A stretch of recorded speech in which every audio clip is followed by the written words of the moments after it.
ஓம் சாய்ராம். அனைவருக்கும் வணக்கம்.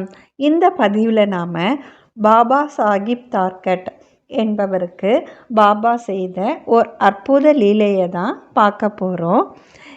1932ஆம் ஆண்டு ஷீரடியில் நடைபெற்ற ராமநவமி திருவிழாவை பார்க்கணுன்னு சொல்லிட்டு பாபா சாஹிப் தார்கட் ஷீரடிக்கு வராரு. அங்கே நடைபெற்ற எல்லா உற்சவங்களையும் சந்தோஷத்தோட மிகுந்த ஈடுபாடோடு அவர் கலந்துக்கிறாரு. அவர் காலையில் ஏஞ்சி குளிச்சிட்டு துவாரமாய்க்கு வராரு. துவாரகமாயில் இருக்கிற பாபாவோட திருவுருவ படத்துக்கு ஊதுவத்தி ஏற்றி பூக்கள்லாம் சமர்ப்பித்து கற்பூர ஆரத்தி காமிச்சு தட்சிணையையும் வச்சுட்டு மிகுந்த பக்தி உணர்ச்சியோடு பாபாவை கும்பிடுறாரு. பாபாவை கும்பிட்டுட்டு சாஷ்டாமாக விழுந்து நமஸ்கரிக்கிறாரு.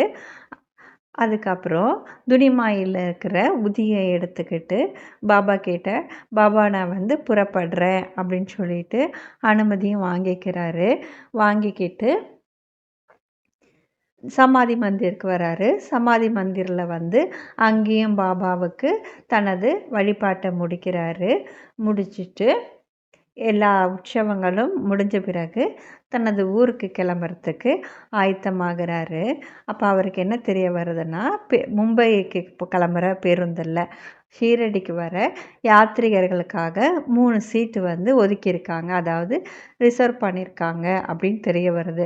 ஓகே, அந்த 3 சீட்டில் ஒரு சீட்டு எப்படியும் நமக்கு கிடைக்குன்ற நம்பிக்கையோடு அவர் என்ன பண்ணுறாருன்னா, 11 மணின்றதுனால அதுக்கு முன்னதாகவே கிளம்பி பேருந்து நிலையத்துக்கு போயிடுறாரு. ஆனாலும் ராமநவமிக்கு அநேக பக்தர்கள் வந்ததுனால, மிகுந்த கூட்டமாக இருந்ததுனால இவருக்கு பஸ்ஸில் இடம் கிடைக்கல.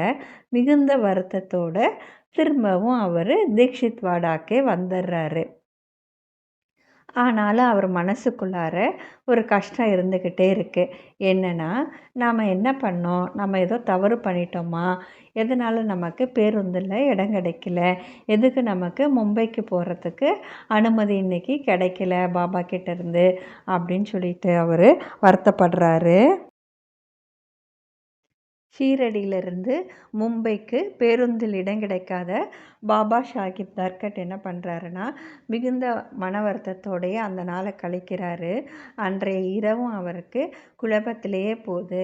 நம்ம என்ன தப்பு பண்ணோம், எதனால் நமக்கு ஷீரடியை விட்டு கிளம்புறதுக்கு பாபா அனுமதி கிடைக்கல அப்படிங்கிற மாதிரி இவர் யோசிக்கிறாரு. மறுநாள் காலை எழுந்திருக்கிறாரு. மிகுந்த பக்தியோட திரும்பவும் போயிட்டு துவாரகமாய்க்குள்ளே நுழைஞ்சி பாபாவோட திருவுருவ படத்துக்கு ஆராதனை செய்ய போகிறாரு. ஆனால் பாபா திருவுருவ படத்தில் மிகுந்த கோபாவேசம் கொண்டு நரசிம்மர் போல் இவருக்கு காட்சி தராரு. அந்த திருவுருவ படத்தில் பாபாவோட கோபாபிஷேகத்தை பார்த்த இவர் பயந்து போயிடுறாரு. ஏதோ ஒரு தப்பு நம்ம பண்ணியிருக்கோம், அந்த தவறுக்காக தான் பாபா நம்மளை இப்படி அலைக்கழிக்கிறாரு அப்படின்னு இவர் மனசுக்குள்ளே தோணுது. அதே உணர்ச்சியோடையே துவாரகமாயிலேருந்து கிளம்பி சமாதி மந்திர் கோவிலுக்கு வராரு. சமாதி மந்திரில் பாபாவை தரிசிக்கிறாரு. தரிசிச்சுட்டு அவருடைய திருப்பாதங்களில் தன்னுடைய தலையை கொண்டு போய் வைக்கிறாரு. அந்த நேரத்தில் அவருக்கு ஒரு குரல் கேட்குது. என்னன்னு பார்த்தா, அந்த குரல் என்ன சொல்லுதுன்னா, அரே மாஜா சவா ரூபியா அப்படின்னு சொல்லுது.